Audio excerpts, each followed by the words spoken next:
Okay. Okay. So did everyone have a chance to read the minutes from the last meeting? Yes. Any changes? None from me. No? Okay. Do we have a motion to accept the minutes? I make a motion that we accept the minutes. Second. All in favor? Oh, do we have to do a roll call? I forgot this. I'm out, I'm out of my thing. Okay, so that was Carol who? Carol, Carol you Cushing. said? Okay. Yes. Okay, so I'll do a roll call. Rod? Aye. Aye. Accept the minutes? Yes. Liz. Aye. Okay, Patty? Yes. Michael? Yes. And I am a yes. Okay. Minutes approved. Okay, so this was our first time in sending out liaison reports rather than going through the list of committee meetings and everything. Did everyone have a chance to look at reports? And are there any questions? Anything you'd like to discuss? You want me to give an oral report, Carol? Carol You Ann? can. Yes, yes. Is that you, Margaret? Yes. Yes. You want me to do it now? Actually, we had decided that we were going to have Ginger start off. Actually, I forgot about that. Oh, So we're going to start with the director's report and then we'll go on to liaison reports. Is that okay with you, Ginger? Yep, that's fine. All right, so a few things to share with you. As most of you know, I decided that I'd like to sponsor a Pfizer COVID booster clinic in partnership with the West Concord Pharmacy. We had 2 clinics scheduled for October. We've had one on the 13th, and we have another one coming up on the 28th. We did have 42 Concord seniors register and receive their booster on the 13th, but we had much more capacity than that. So we have made a decision to invite Acton seniors to join us if they'd like to for the clinic on October 28th. And I just made those arrangements yesterday with the Acton COA director, and the appropriate changes have been made to the online form so people can register from either of those towns to get that booster. So it's not that much. It's the same amount of staff time for me. And we just as soon get more seniors vaccinated.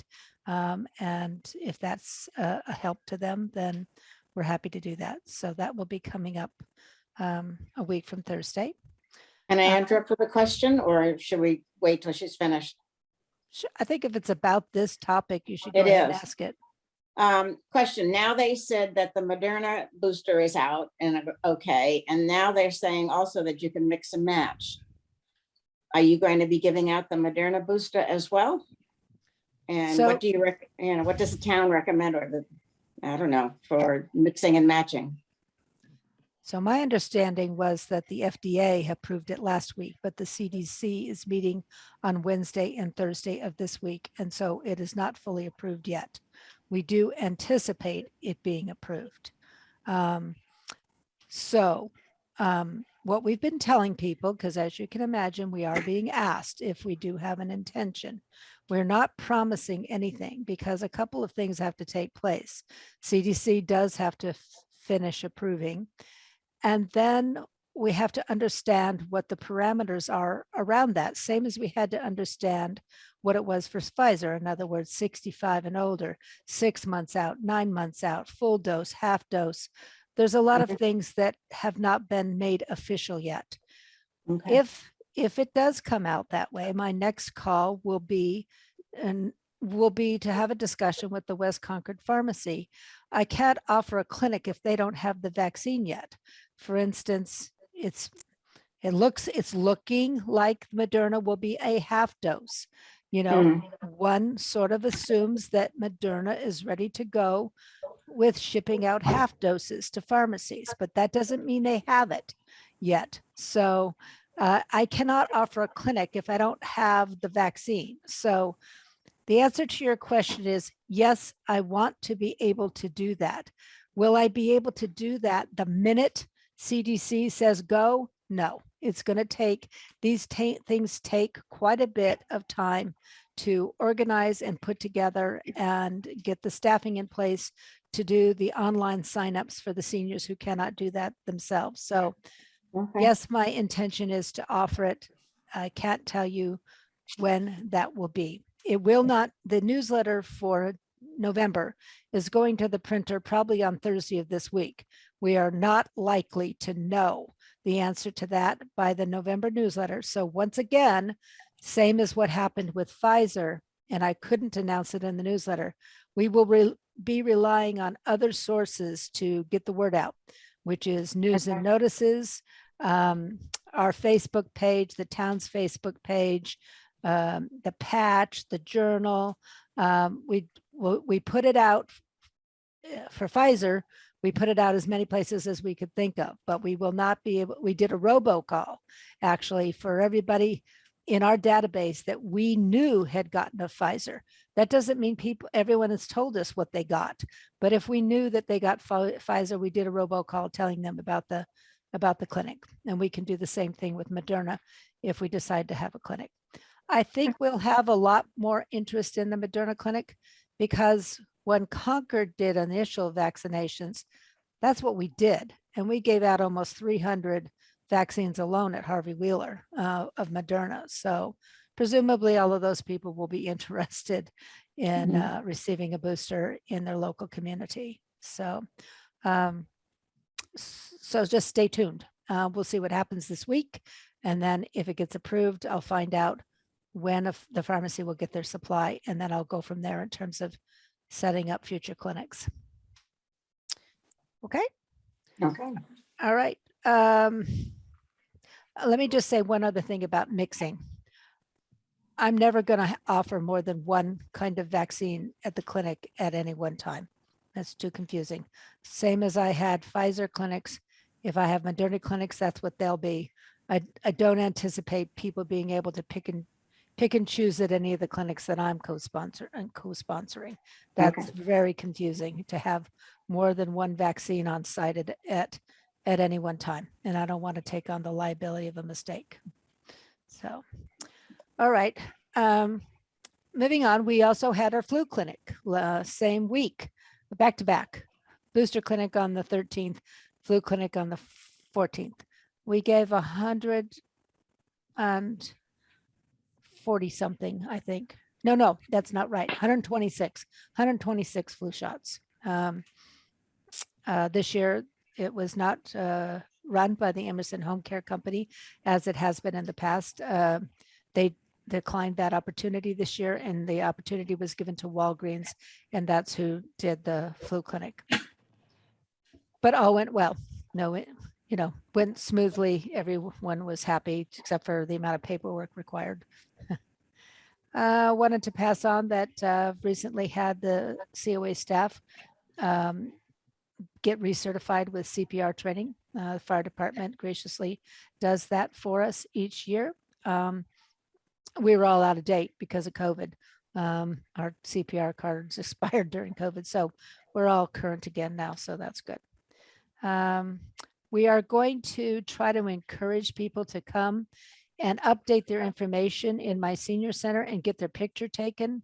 And we are dangling a little carrot to do that. If you come in and you speak to Claudia or you speak to Lori and you get your information updated, including, cell phone numbers and emergency contact numbers, and get your picture taken, et cetera, then we have a fall tulip bulb giveaway if you come in and do that. So we have enough bulbs for 161 people to do that. So we're hoping for a good turnout, and we're hoping to get our database that much more updated.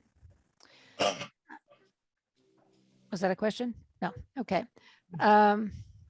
Some of you know that our full-time driver Dave is out on a medical leave. And one of our part-time drivers, Don, is driving full-time in his place temporarily. And I have hired 2 new van drivers who've come on board in the last month, and they're doing very well. And we're holding up pretty good considering Dave's out, but I just wanted to report that he's doing very well. So I don't think I knew about this yet at last month, but Emerson Hospital put out a grant opportunity. I don't know how many of you know how that sort of works, but when a hospital makes a major capital improvement to their facility, there's some rules about how much money you have to then give away. It has to do with the percentage of what you're spending. And so they're building, I think, a new endoscopy center. And so they're going to need to give away $190,000 over the next 3 years. They've decided that they'll entertain grant proposals for mental health, ideas on addressing mental health, as that was identified in their community health assessment as a need. So I did decide to speak with some other COAs that are on our borders, some of which declined, but 2 are collaborating with me. So Maynard and Carlisle and Concord, we are submitting a proposal together to hire somebody to run additional support groups for us. The idea is that there will be 3 support groups per week, 1 in each town. And it'll be on a variety of topics. It could be depression, it could be anxiety, it could be grief, it could be COVID trauma, it could be, the aging process. It could be relationships, communication skills, with how to role reversal with your adult children, etc. So Concord is the lead. I'm the lead organization. I wrote the grant with letters of support from the Carlisle and Maynard COA directors. I turned it in last Friday, and they will be deciding at the end of November. The grant will start in January if we happen to be funded. So just to let you know. We had tossed around the idea of actually hiring somebody to do individual therapy, but it's very expensive. Therapists are expensive to hire. And I didn't know how many individuals we'd be able to help doing it that way. And this seemed like an option of being able to get more people some support in counseling than we would have been able to with just individual appointments. So that's the way we decided to go. Did anyone have any questions related to that? No? Yes. Sounds like a good move. Rod? Ginger, would you circulate or is there available a copy of the proposal? Yeah, I think that's fine. I don't see any reason why you can't look at it. It's already been submitted. So I can make a note to send that out to you. Thank you. Okay. Does everyone want that or just Rod? Interesting to look at. I'd like it, please. Okay, Terry, Carol, Rod. Did anyone else? Okay. Susan, Terry, Carol, Rod, Susan. That was it, right? Okay. All right, I'll get that out to you. And the only other thing I was going to mention, I think Susan might bring this up about coming up, is the Saturday thing on effective governance on November 6th. And if you want to speak to that, Susan, I won't say anything more about that.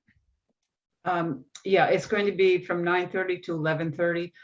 I haven't seen the agenda yet, but in the past, the town clerk has presented, they go over open meeting law and some other requirements. And typically the select board chair and the moderator also speak, but it's a great opportunity to ask questions about law, all kinds of law, conflict of interest. Because it's in our committee handbook, but I find I've been a few times to this. It hasn't happened in a couple of years because of COVID, but I always learn something, or as I've said, relearn something that I had forgotten. So I definitely would recommend it. Now, what I'm waiting to hear, I assume it's going to be a Zoom meeting, but it's usually quite well attended, and I just would encourage you to attend if you're able. What's the date again? November 6th. It's a Saturday.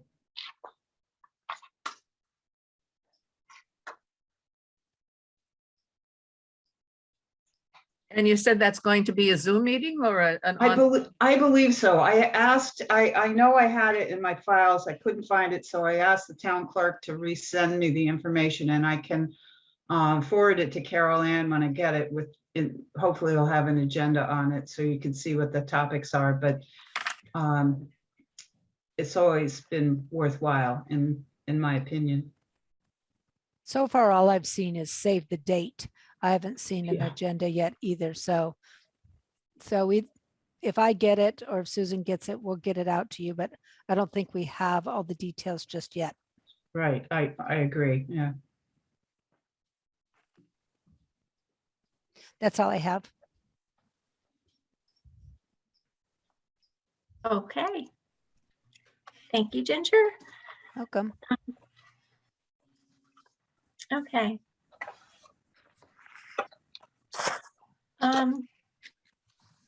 Okay, so some committee reports were sent out to the group. Margaret, would you like to do your report now?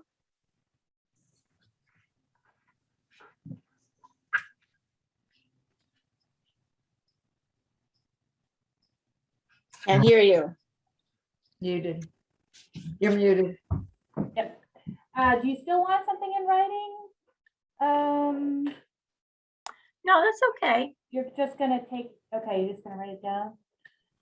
Is Kristen still on the board? She is, but she coaches tennis, so she's not going to be available until January. Should I take minutes at the next time, or are you doing it? Well, I'm doing it. Okay. If you would like to do it, that would be great, because you type them up as you go. Yeah, I do. All right, I'll do it next time. Okay, so for Minuteman Senior Services, for fundraising, Minuteman raised about almost $447,000, combination of grants, sponsorships, donations, and events. So like many nonprofits, Minuteman found that they raised, everybody expected that donations and grants and things would go down, but they actually were either the same or more. And places like Middlesex Savings Bank, which is very generous community supporter, gave unrequested, emergency grants and things like that. So,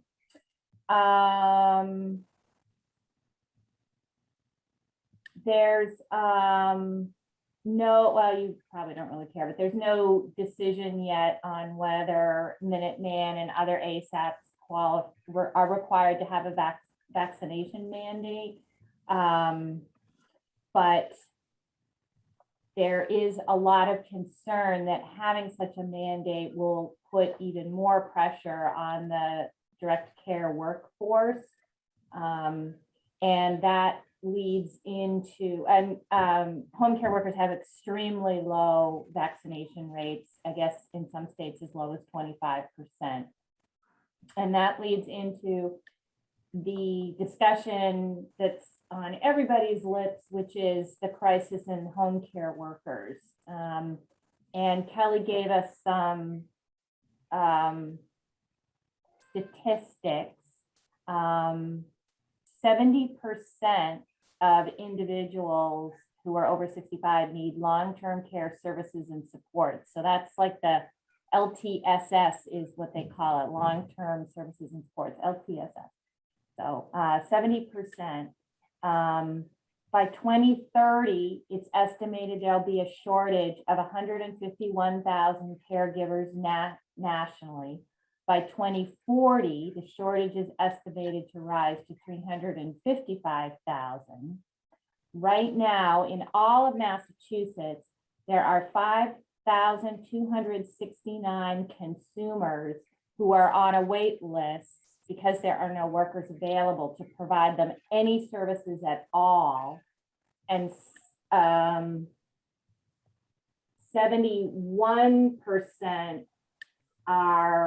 have only partially filled home care plans. So this was already a crisis before the pandemic. The pandemic made it much worse.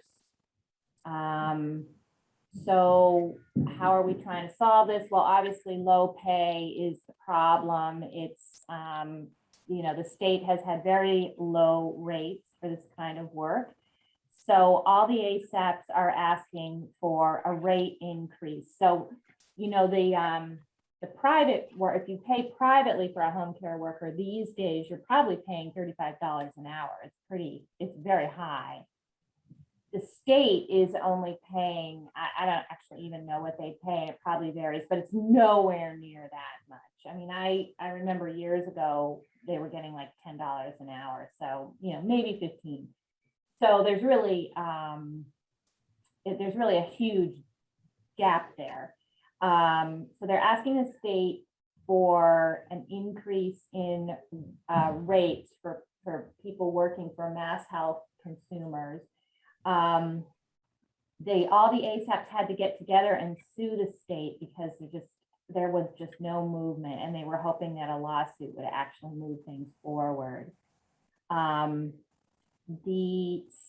There is an allocation of $28 million in the FY22 budget, but there haven't been any instructions yet on how that money can be used. It's called Pay to Stay, is the name of the bill.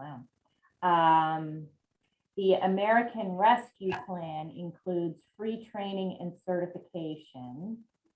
And Minuteman and all the other ASAPs are sponsoring a bill to clarify the rate setting process so that there'll be regular raises.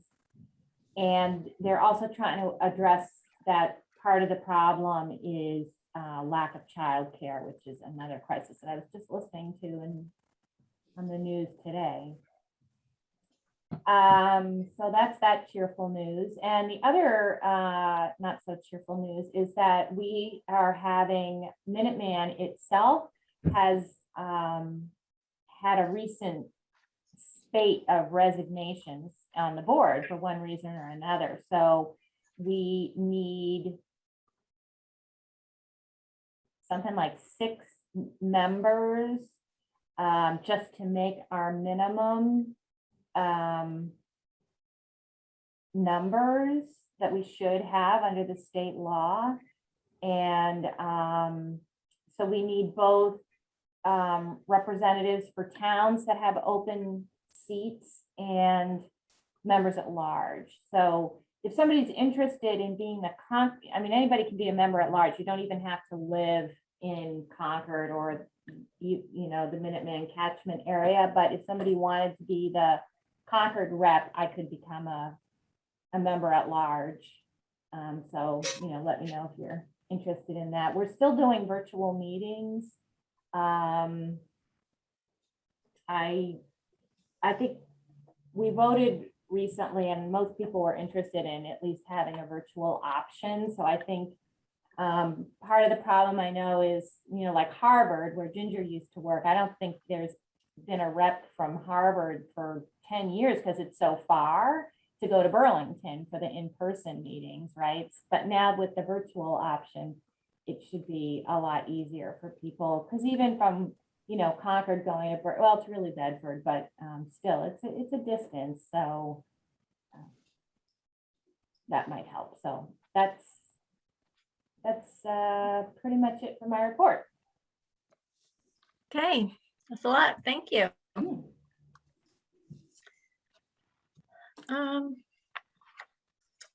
Okay, so we have our new format with the committee reports being sent before the meeting, so I can send out them with the minutes. Not everyone was at the meeting last month, so I wanted to get feedback as to how those who were not at the meeting feel about doing it this way. I think it might help save us some time rather than having very long meetings where we go over all these reports. So your thoughts about how this works? Yeah, I think it was a good idea. And yeah, I'm sorry mine was late coming in, but I think writing it out and putting what you consider to be the high points is a good way to condense the effort to get into any kind of discussion about what may be worth discussing. So Mhm. I appreciate the approach and I'm very happy to comply with it. Okay, thank you. Yeah, we can discuss anything at any time, so don't feel like it's only going to be in writing and that's it. If there's anything pertinent for the COA, for seniors, something that you think is very important, happy to bring it to the floor and we'll discuss it.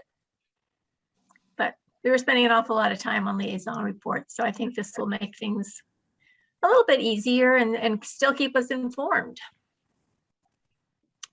Patty? Yeah, and in the reports, am I right that we mainly focus on things that are relevant, what we think are relevant, which always leaves me a little bit in a quandary. I'm not sure. I think, well, maybe someone's interested in it. Probably everybody's interested in the whole thing, but to try to pull out what I think is important to seniors, is that what we're doing in the written one as well? That is what we're doing, but if there's something that you think would be of general interest, you can include that as well, even if it's not just for seniors. That's fine. I think we've all enjoyed hearing all the reports and being very well informed about what's going on in town. So certainly if there's something of interest, include it.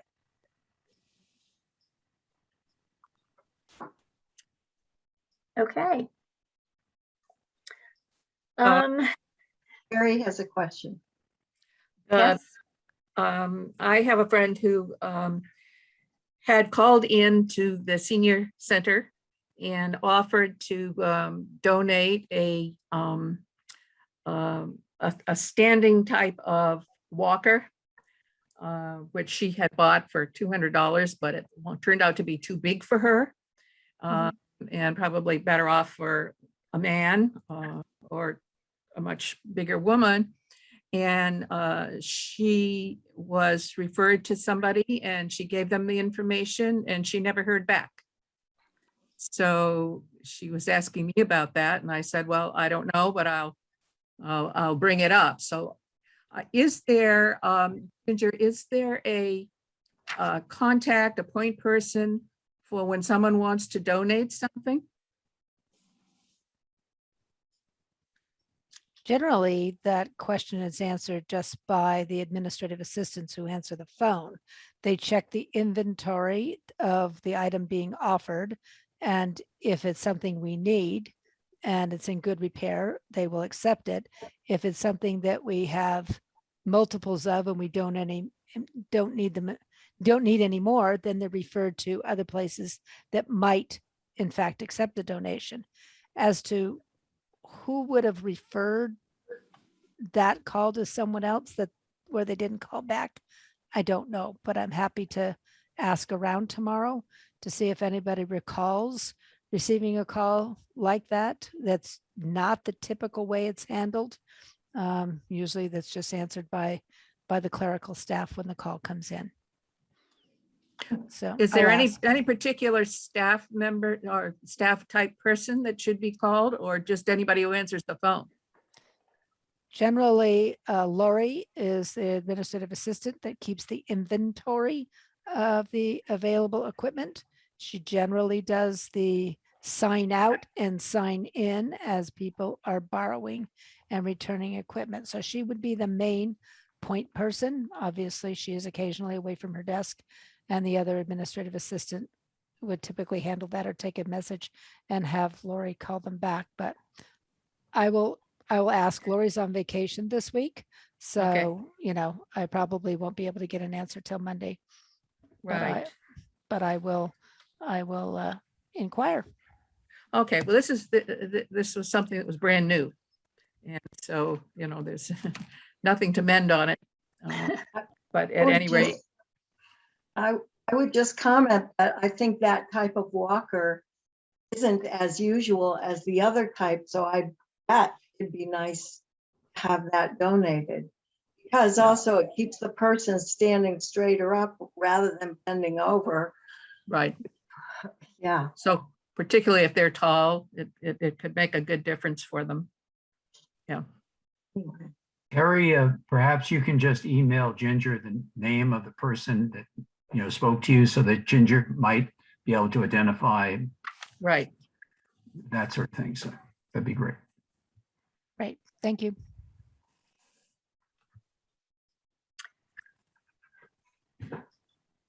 Okay, Susan, do you have anything from the select board that you'd like to discuss? Yeah, I have a couple of things to let you know about. One is we've received a lot of correspondence about safety at Junction Park because there are pedestrians and cyclists and people from Concord Park and all of us who enjoy that space. And there's a concern that once the bridge is complete over Route 2, that the traffic will increase. And there's signage up now that says to walk your wheels, but it's not always adhered to. So the Bruce Freeman Rail Trail, one of the co-chairs has offered to set up a roundtable with stakeholders, and the West Concord Green Thumbs is one. I announced it at the Commission on Disability. They will be coming Monday, the 25th, to the select board to talk about this. So if someone would want to check in with that and see what the process is, if the COA would like to have someone at the table, or if you let me, I'm certainly going to be there. If you let me know, I can get that information to you if it would be helpful.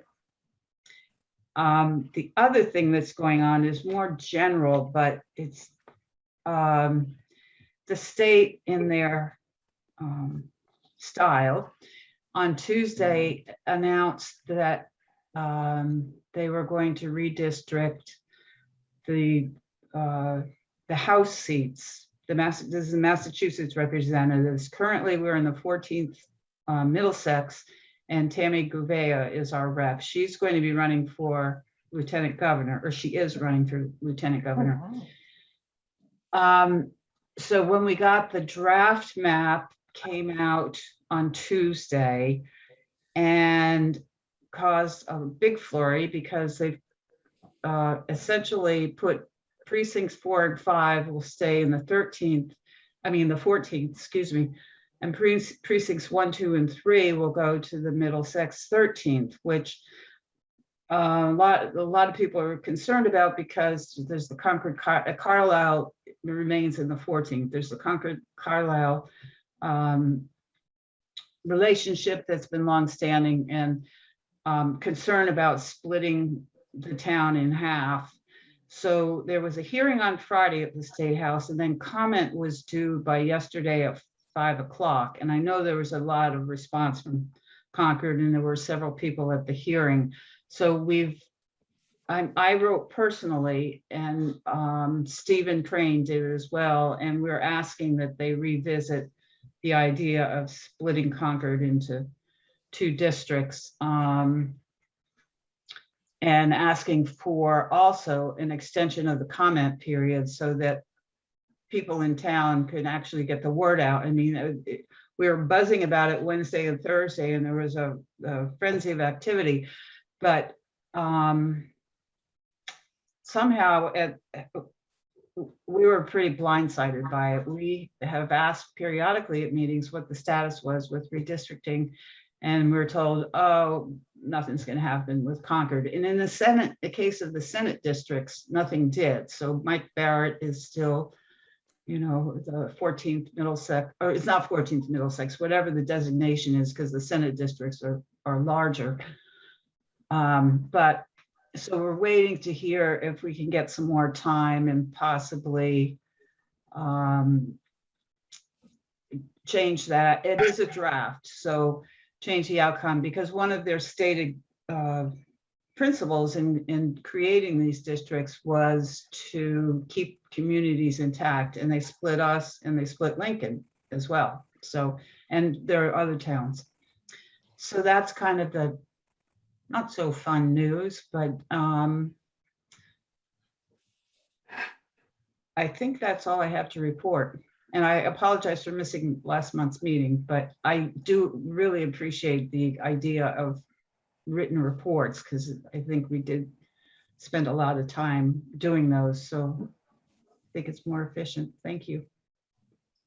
Susan, do you think the objections made will work and they might put back communities together? I mean, that's what we're hoping, but there was one Concord person who spoke at the hearing who I've been in touch with, who actually got a response from it was a joint committee. So there was a co-chair from Senate and one from the House, and the House co-chair responded. And so I think the strategy, you know, there are parameters for how many people in each district, but we wanted to look at what's around us and if there's a way to move, you know, say max out Sudbury, which is one of the districts, if they're at their maximum or not, and if they're not, could we make some adjustment? I don't know. I kind of think it's a long shot, but we'll have to put some, there's certainly been a big response from Concord. So hopefully we'll be able to do something. Now, on the other hand, I talked to Tammy Cuvea about it for quite a while the other day, and she said she's one of two representatives in Acton that has split, and she said she's worked with the other person and they collaborate in presenting things on behalf of Acton. The two of them do. So she said it's done that way in many towns, but we've been part of 14th Middlesex for many years, and we're surprised that this happened. And it may in fact not be an issue, but it feels like it is right now.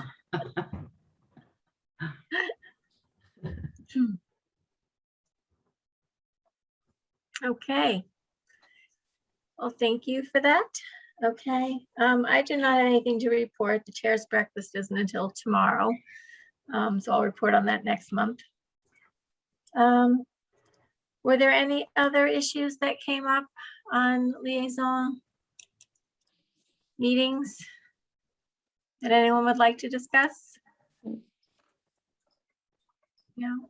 Okay. I like whoever put the reports together. Did you do that? No, I didn't hear you. As the reports were put together very professionally, that with the hot links and the map and all that stuff. Very nice job. Oh, that was Rod. Oh, Thank you, Margaret. beautiful. I just got tired of typing.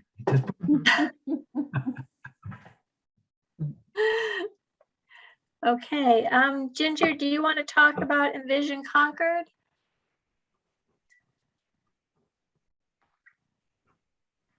Yeah, so, and Susan can chime in too. I think the select board is going to be convening a meeting on, excuse me while I look that up. November 15th, I think it Yes, is. thank you. In the evening, Mhm. where they've sort of sent out, they've divvied up the various goals that were set in the Envision Concord report and have asked people to send back, you know, where they stand on these goals. Are they in progress? Are they complete? Have they been tabled, etc.?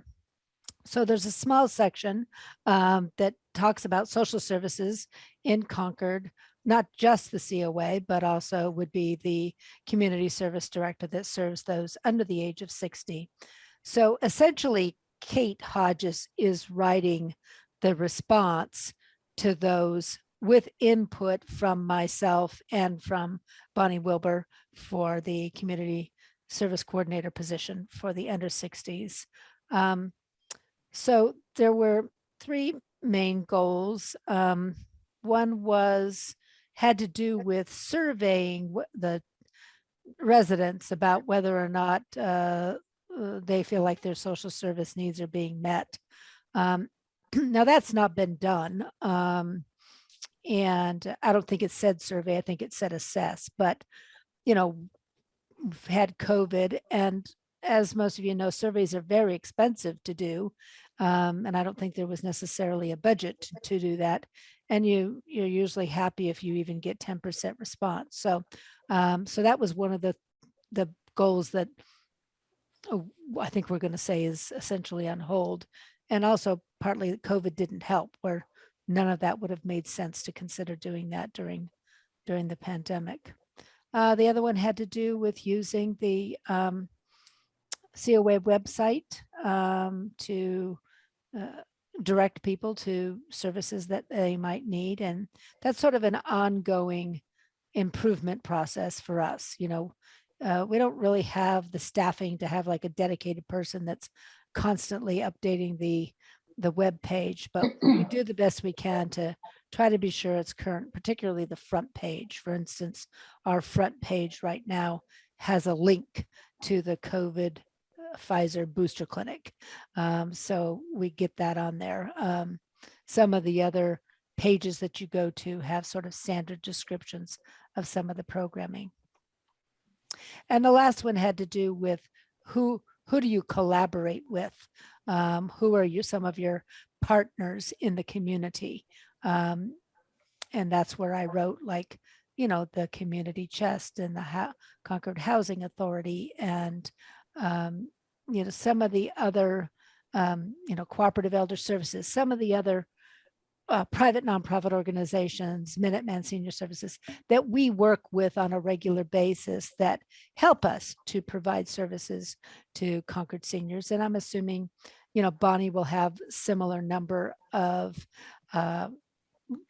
liaisons that she works with in other nonprofits to provide services.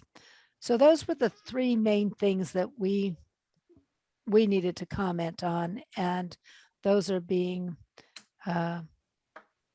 gathered together by Kate, and she will be getting that turned in. But my understanding from Kate is that it would be appropriate for one or two COA board members to attend that, and that I should attend as well, to hear the discussion and to possibly answer questions should anything come up. So we thought we should put it on the board agenda to see who from the COA board might be willing and interested in attending.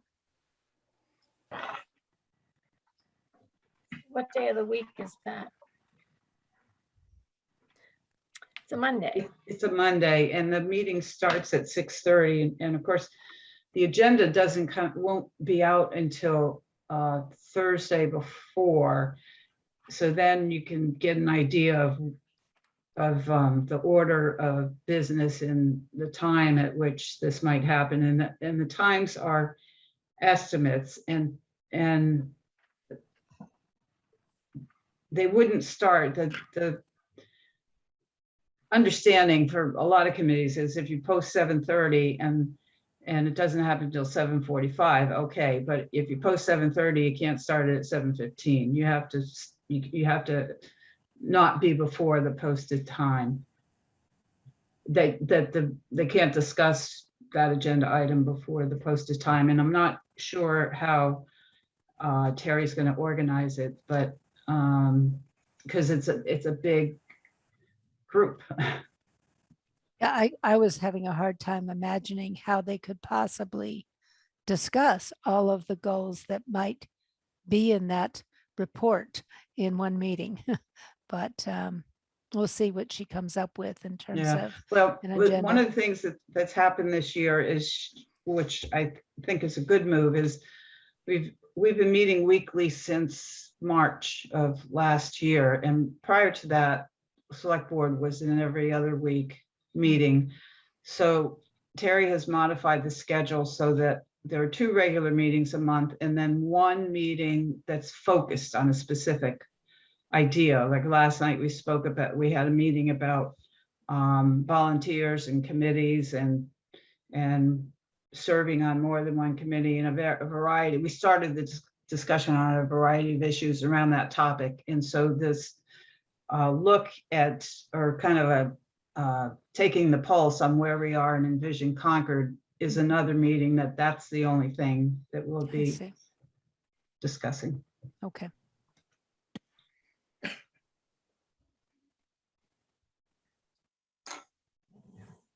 Okay, would anyone like to volunteer to attend that meeting?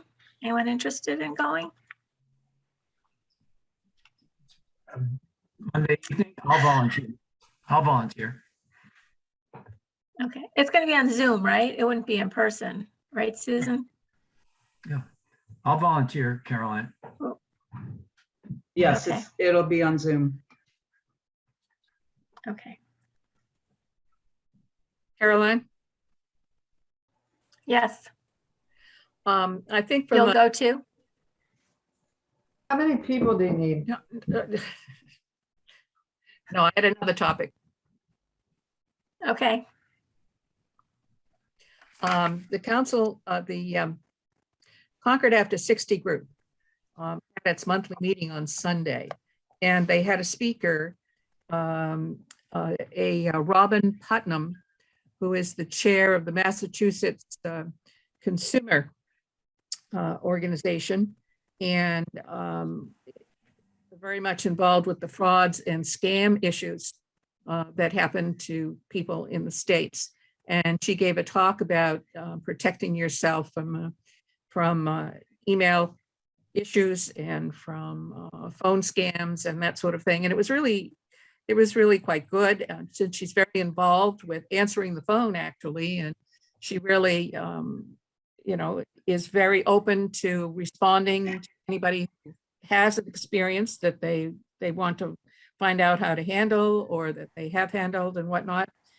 She's very open to that. So in my written report, I did put in her contact information, and I sent it to the whole group. It's not in Rod's compilation because I only got to do it yesterday because the meeting was on Sunday. So sorry about that, Rod. Didn't know you were doing that.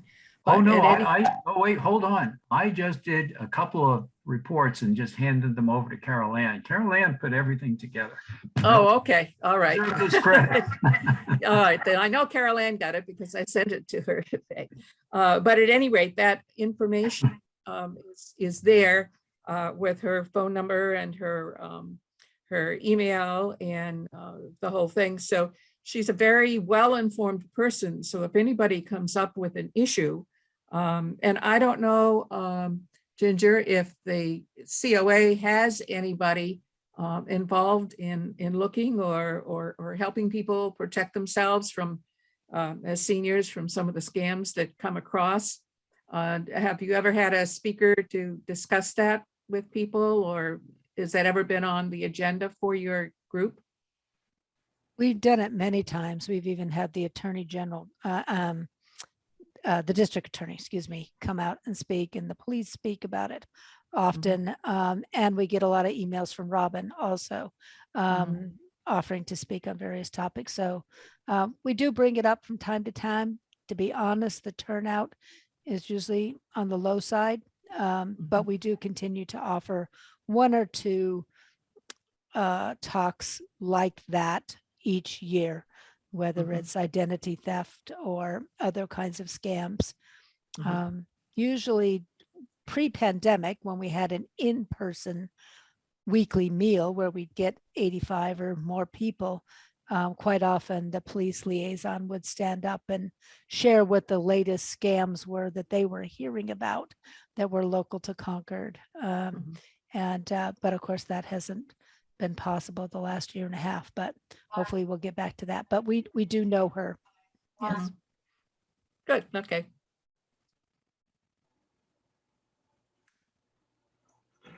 Okay. Anybody else have anything? Susan has a question. I just wanted Susan? to, thank you. I just want to say that often not often, but periodically in the news and notices on the town website, the police will have an announcement about if something is kind of circulating in Concord. One was fundraising for fire department, which didn't have anything to do with our fire department, or issues like that. The other thing I wanted to highlight is that I noticed in the report summary, there's mention of the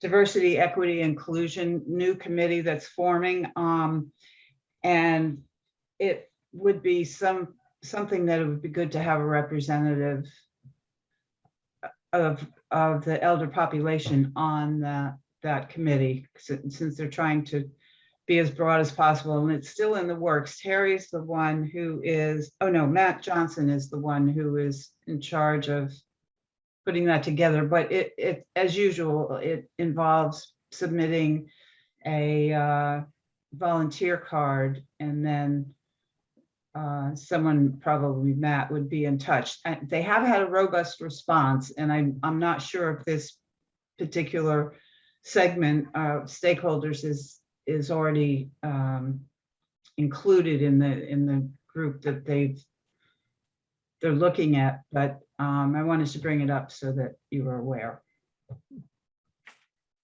Okay. That'd be good to keep an eye on when they start having meetings so that we can be represented Okay. there. Yeah.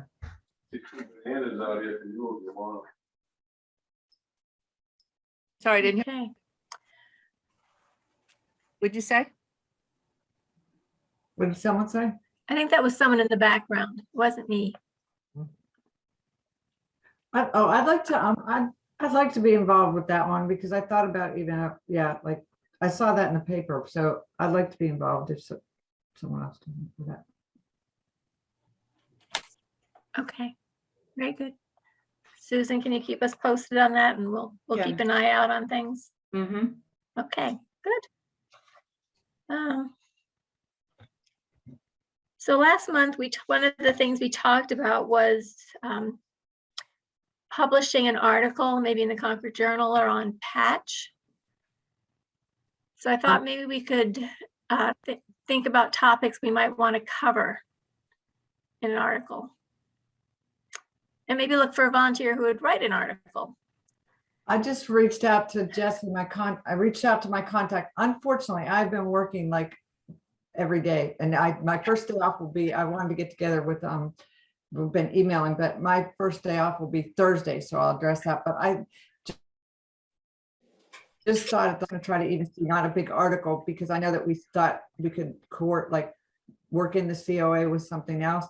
But I was just going to do a little, see if Jesse would do a little something on veterans for Veterans Day, and then highlight the breakfast coming up and look at the one past, to maybe do that with a few of local veterans, a little highlight about some Concord veterans.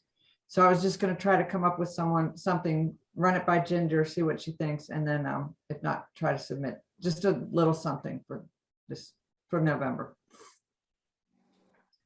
Okay, who's Jesse? He's the contact that I have at the Concord Journal, and I reached out to him, but I haven't heard, so I have two others. But like I said, I've worked every weekday, so hopefully Thursday I can get that done. Okay.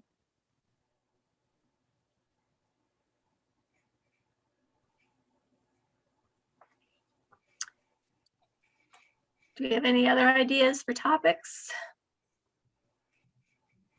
Anything you'd like to see in the newspaper, something that would be relevant and informative?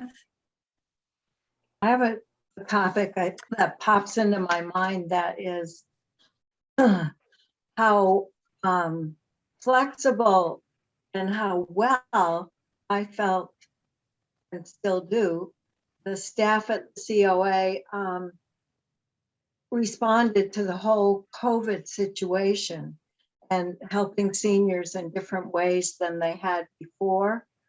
And, really reaching out to them during a very unusual, to say the least, situation. And I think personally, that's a real feather in the cap of Ginger and the staff at the COA.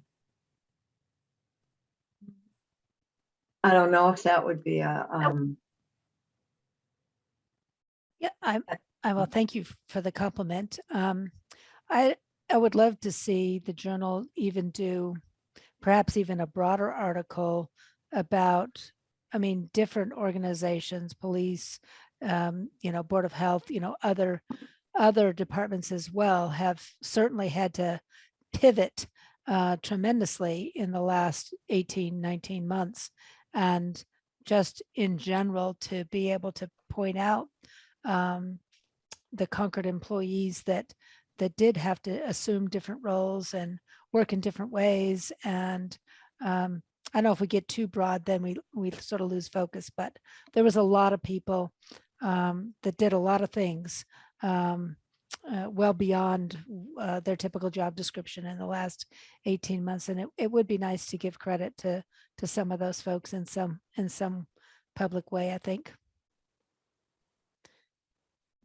I don't know how One time local. the journal was doing. Pardon me? No, I started was- to say that at one time the journal was doing volunteer of the week. Mhm.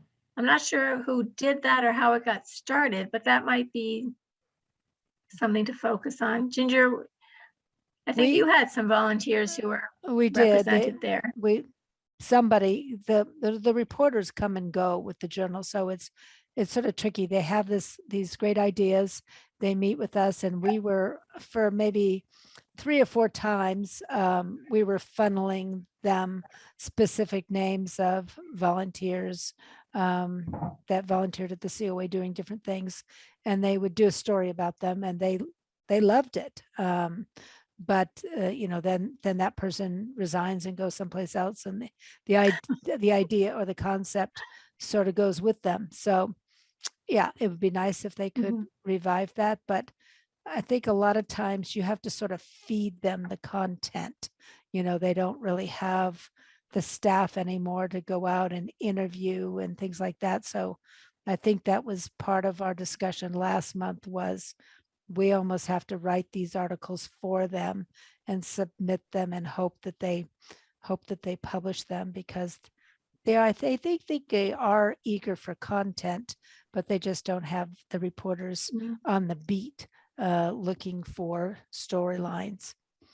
So, You have to submit your own pictures, your own writing. They're pretty open to when you do it, but you're right.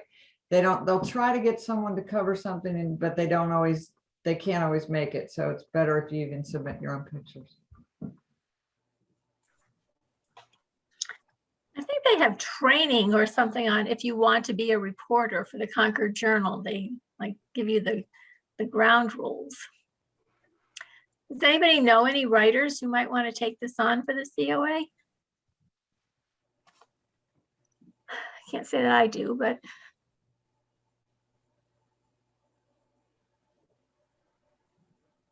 I just okay, thought of everyone's very quiet tonight. I just thought of another topic. I don't know if Okay. this would work or not, but it seems like one thing that's happened over the past year or two is that relations between the COA and the Friends of the COA have been much improved. And I think that and correct me if I'm wrong, Ginger, I think that the COA is getting more help, finding it less difficult to ask for help, etc., from the Friends, and that there's a better relationship there.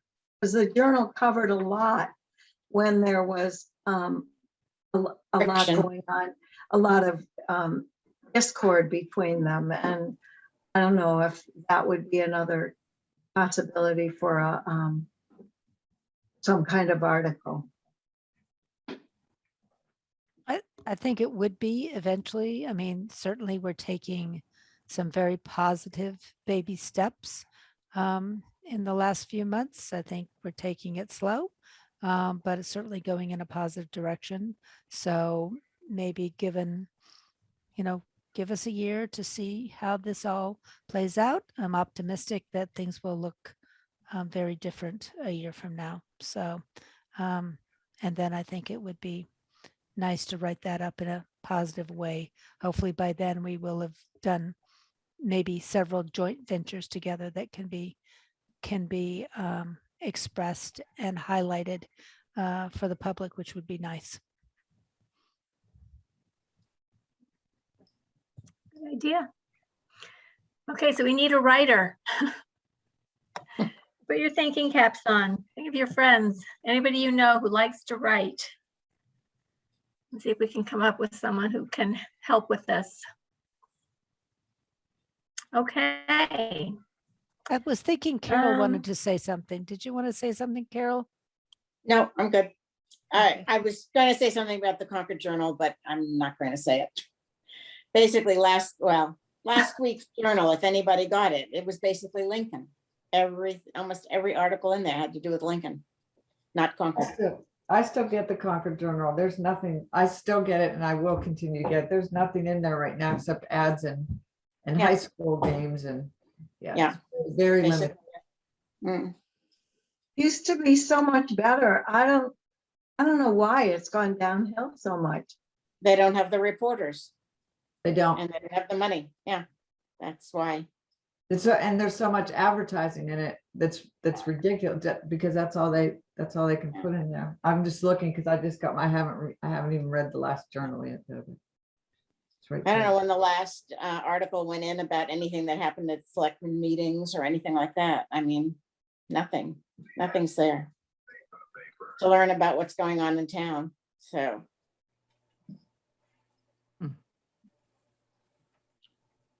We need a reporter. Mhm. I thought they had one. Well, they probably left. I know there was someone here They who was did. assigned to Concord. Yeah. Seems like That with all person those, probably left. seems like with all those ads, they would be getting some money to hire. Or maybe they need to fundraise or something. I don't know. Well, I know the things I submitted maybe- because I went through 3 other people, so that's why I'll even. It's no Tonight. different with the Concord Journal as it is with other print media. This is one of the things that they were talking about at the PEG Access meeting one time. It's online media that everybody is now going to. They're not going to print and they're going to free stuff that they can get everywhere. So it's an issue, especially for locals information. So.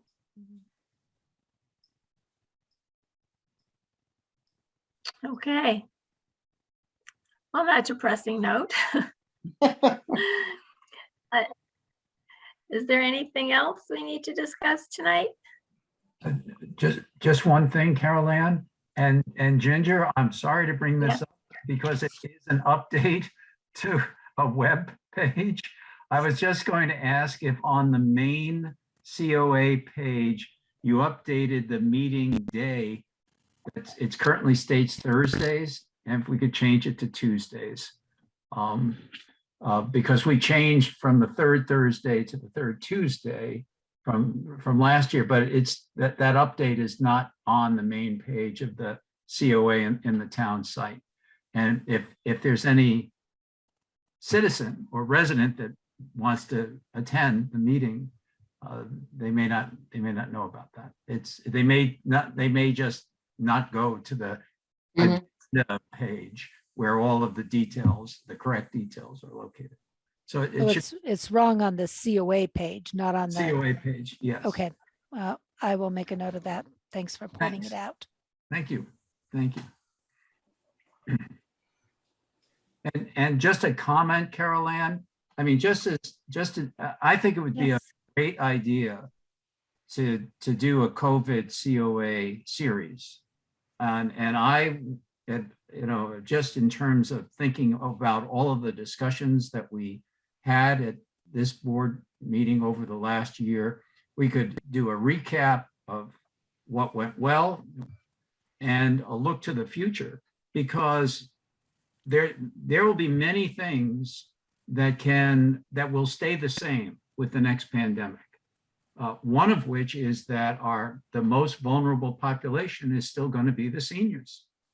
I think for any respiratory virus, it's very likely that those 65 and older are going to be the major risk group. So any lessons that are learned from the experience, the things that worked and things that didn't work, can certainly be applied in terms of preparation for the future. And I think Ginger and her colleagues have, through their work, they've generated a fantastic roadmap for how a town can help its senior population in the future. So I wouldn't try to just do it in one article. I think vaccine clinics in and of itself is one article. Information, the hotline is probably another article. I mean, I think you could have 4 to 5 to 6 main articles that could be posted on the website, on the Facebook page, in the Concord Journal, in the patch, that would be, here is what we did, here's what we learned, and here are the things that we're going to have in the future going forward. So I think it would be a great way to showcase the staff and you, Ginger, for everything that you've done, but also it's a great way to share that information with the town and with other towns, going forward. So Rod, are you volunteering to write something? I will not do it by myself, because I don't think I'm capable of doing that by myself. They always say, if I guess I should have been quiet. I guess I am volunteering, Carol Ann, but I can't do this. I cannot do this alone. So if there's someone else on the committee that would want to work with me, that would be terrific. I'll work with you. Oh, great, Terry. Thanks. I like to write. I've done a lot of writing, but I prefer to do it as a team with people rather than take on the whole possibility myself. But I've got no problem ginning up text when, excuse me, but this is not working here. But I'd be delighted to work with you on it. And if you want several articles, I prefer to do series of articles. Perfect. Back from my, hold on just a sec. Priscilla, I'm on a Zoom meeting. I'll call you later. Okay, sorry. So I prefer to map out a strategy of a series of articles, at least 3. I mean, in my marketing communications experience, such as it is, 3 is the magic number. You've got to have 3 of them written up before you present them for publication to a newspaper or to anybody else. So I think the best bet, Rod, would be to come up with what, and Ginger, to come up with, what would be the first 3 articles that would put together, and then just do them as a triage. What do you think? No, I think that's a great idea. And then you present it to the Journal and to anyone else as a series, and you roll it electronically and in print. And be perfect, because I'm sort of a science geek. And so I've been paying attention a lot to the vaccines, the development, and the publications that have been associated with COVID. So I'd be happy to bird dog, all of the science and the public health information to make sure that when we write something, that it is actually factually accurate. So I'd be happy to do that. Good. And Okay, then if you guys at some point need access to various people on the COA staff, if you want to interview them about what their role, how their role changed during this time, I certainly can, help to facilitate that when you're ready Great. for that. Now, we're going to be living in your office for a while. Okay, then. um, That's all right. It's okay. okay, Rod, then you and I should, get together offline and put a strategy together. Okay, great. Okay, great. We'll do that. And right now, Okay. I need to go to another meeting. So are we at closeout, Carol Ann? I think we're done. I'd Okay, like does to anyone want to put a, I'd like to make a comment What? before we go. I'll keep it okay, brief. Michael? I had a chance this last month to visit the Acton Council on Aging. They built a new centre about 2 years ago, and it's extremely impressive. I was amazed at what they've been able to do, and I think it'd be very instructive for anyone here on the committee who had the opportunity to see what Acton have been able to do. And I found it very informative.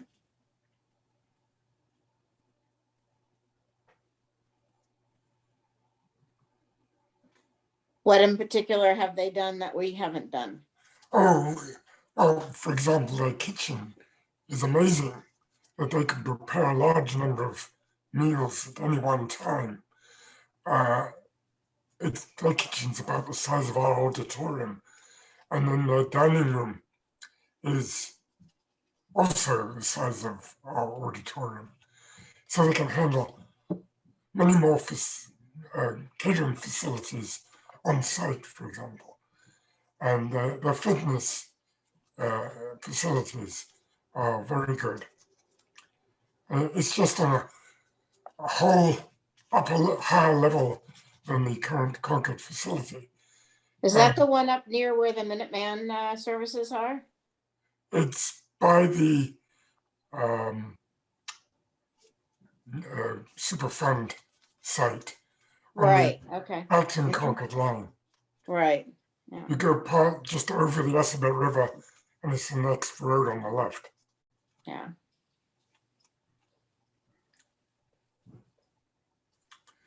So I think you'd be amazed at what they've been able to do. I'm sure it costs a lot of money, Ginger. You don't know how much that renovation cost them. Ginger's gone. Oh, no. I'm here. I'm just unmuting. I think they got into a rental leasing situation when they went up there. Instead of a ownership, they went a different route. So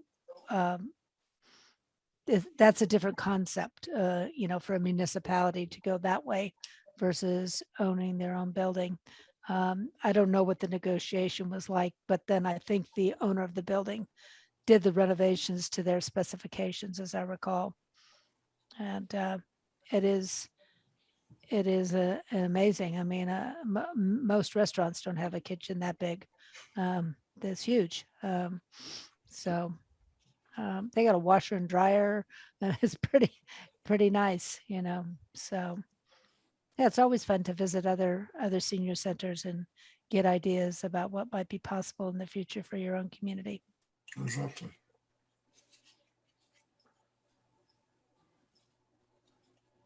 Okay, thank you, Michael. Anybody else? Do we have a motion to adjourn? Make a motion that we adjourn? Okay. Roll call, Rod, Yes. Patty, Yes. Michael, Yes. and Christina, Yes. and me. Okay, meeting adjourned.